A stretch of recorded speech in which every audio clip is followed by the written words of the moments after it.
Baik, a'udzubillahi minasyaitonirrajim. Bismillahirrahmanirrahim. Assalamualaikum warahmatullahi wabarakatuh.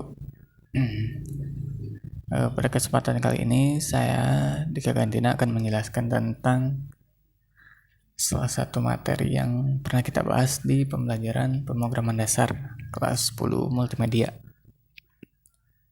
Pada kesempatan kali ini saya akan membahas tentang memahami dan membuat kode C++ sederhana.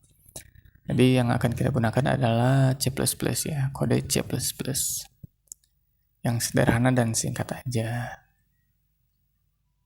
Nah, ini salah satu dari contoh kode sederhana yang akan kita buat. Cuman pada kesempatan kali ini saya akan menjelaskan dulu fungsi dari masing-masing yang kita tuliskan di kode ini, di C++. Nah, seperti yang sudah kita pelajari ya, ada yang namanya header, ada block main. Header itu kita bisa isikan tentang beberapa library yang akan kita gunakan. Di sini kita gunakan IOStream karena kita akan menggunakan program untuk input output. Nanti juga akan dijelaskan. Nah, ini block main. Block main ini adalah tempat kita bikin kode atau program di sebelah sini. Yang pertama kita akan bahas tentang nomor. Nomor ini ada di sebelah kiri ya, di sebelah kiri dari tempat kita ngedit atau ngetik kode atau program. Tempat kita ngoding itu ada nomornya. Nomor ini berfungsi sebagai tanda dan acuan dalam penulisan kode agar penulisan kode lebih rapi dan tertata aja ya gitu. Terus kalau ada debug juga atau debugger kan nanti ada meriksa kerusakan atau error. Misal ada kode error nanti dijelasin. Misalnya misal kode 4 ini error, berarti maksudnya apa? Berarti akan langsung ketahuan ya. Nomor ini sebagai acuan jika ada error juga bisa. Supaya mempermudah juga ya. Ini misal header di nomor 1 ya. Include IOStream dan lain sebagainya. Nah, yang selanjutnya kita akan bahas tentang include IOStream.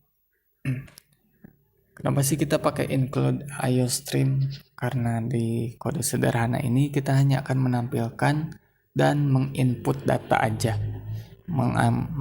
Menampilkan suatu statement dan memasukkan sebuah perintah gitu ya. Yang pertama ada kata include dan IOStream. Include artinya memasukkan atau termasuk ya. Dan IOStream sendiri adalah suatu kode program ini akan menggunakan perintah yang ada di IOStream. IOStream sendiri ada ini ya, beberapa fungsi yang ada di dalam IOStream adalah ada cout. Cout ini merupakan fungsi keluaran atau yang akan nanti ditampilkan ke layar monitor. Ada juga cin atau cin. Ini input untuk merupakan masukan atau kolom masukan kita ya untuk nanti di layar monitor, entah itu karakter, numerik, dan lain sebagainya. Ada juga NDL merupakan fungsi digunakan untuk perintah new line atau garis baru ya. Jadi secara sederhana hashtag include IOStream ini artinya adalah memasukkan perintah apa saja yang ada di IOStream untuk program yang kita buat. Jadi kita akan membuat apa aja yang ada di IOStream. Itu tadi ya, ada cout, cin, dan NDL. Selanjutnya ada using namespace std. Using namespace std ini memberitahukan kepada compiler bahwa kita akan menggunakan semua fungsi kelas file yang terdapat dalam namespace std. Apa aja sih yang ada di namespace std itu ya seperti tadi ya. Ada cin, cout, NDL, vector, string, pair, dan lain sebagainya. Jadi si compiler bisa membaca ini kalau kita menginputkan using namespace std. Dan untuk di dalam pemrograman dasar ini using namespace std ini atau using namespace standar ini wajib ada. Kenapa? Karena kita kan akan menggunakan beberapa perintah tadi kayak cin, cout, dan lain sebagainya. Terus ada juga compiler. Apa itu compiler? Compiler bisa dibilang sebuah program yang nantinya akan membaca kode-kode yang kita tuliskan di blok main. Blok main itu yang tadi di sini ya. Nah, compiler itu membaca dan menerjemahkan lalu menampilkan ke layar monitor atau di outputkan hasil dari compiler. Nah, ini juga ada using std. Karena kita mau pakai cin dan cout melakukan program input dan output, maka kita akan menggunakan using namespace standar. Using itu menggunakan namespace atau kode atau perintah yang standar yang ada di yang tadi ya, ada beberapa. Apa jadinya jika kita tidak menggunakan using namespace std ini? Kalau nggak pakai using namespace std, nanti kita bakal menuliskan di setiap kodenya std. Titik 2-nya ada 2 ya. std double titik 2. Jadi gini contohnya. Ini kan yang pakai using namespace std. Kalau yang enggak nih nanti seperti ini. std titik 2 cout dan lain sebagainya. Nah, ini juga ya. Ini kode yang pakai using namespace std. Ini yang tidak. Nah, jadi setiap tulisan harus digunakan ya, menggunakan std. Untuk yang selanjutnya kita akan mengenal tentang fungsi inMain atau function. InMain ini adalah function utama yang akan dibaca pertama kali oleh compiler. Jadi kalau program yang kita buat tidak menggunakan inMain, otomatis compiler tidak akan membaca semua program yang kita buat. Kenapa? Karena inMain yang ada di program itu tidak ada. Kenapa harus ada inMain? InMain itu sebagai acuan pertama yang akan dibaca oleh compiler. Setiap kode yang akan kita buat ditulis di bawah inMain. Jadi kita menulis kode atau termasuk blok main ya, harus di bawah inMain. Supaya apa? Supaya compiler bisa membaca program yang kita buat. Artinya compiler pertama kali akan membaca inMain lalu kode yang kita buat. Tanpa inMain, compiler tidak akan membaca kode yang sudah kamu buat. Nah, seperti yang dijelaskan ya. Nah, terus yang kedua adalah dalam penulisan function atau fungsi, inMain wajib diakhiri dengan return 0.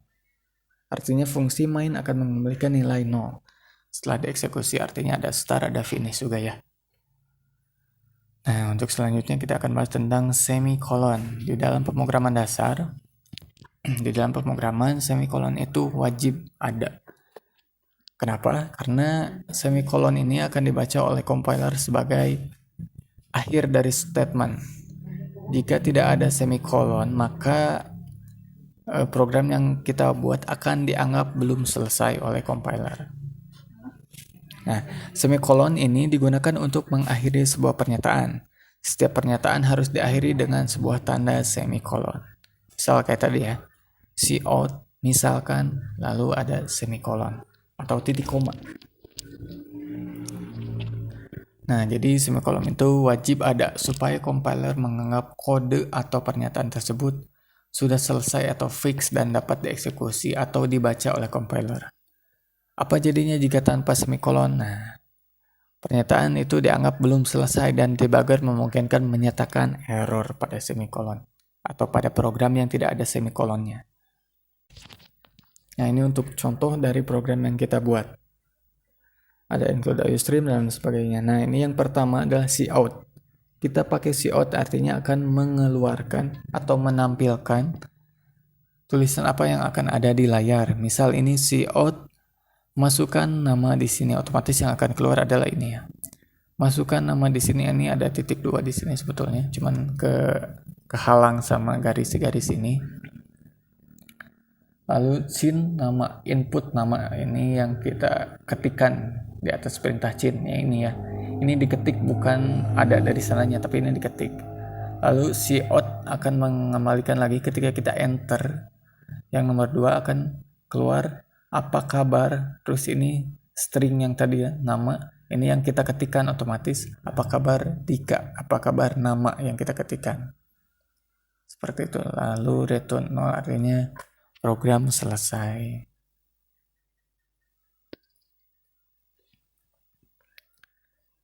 Ya mungkin itu aja yang disampaikan pada kesempatan kali ini. Mudah-mudahan rekan-rekan semua bisa dapat memahami. Adapun jika ada yang belum dipahami, itu boleh ditanyakan secara langsung nanti pas jam pelajaran.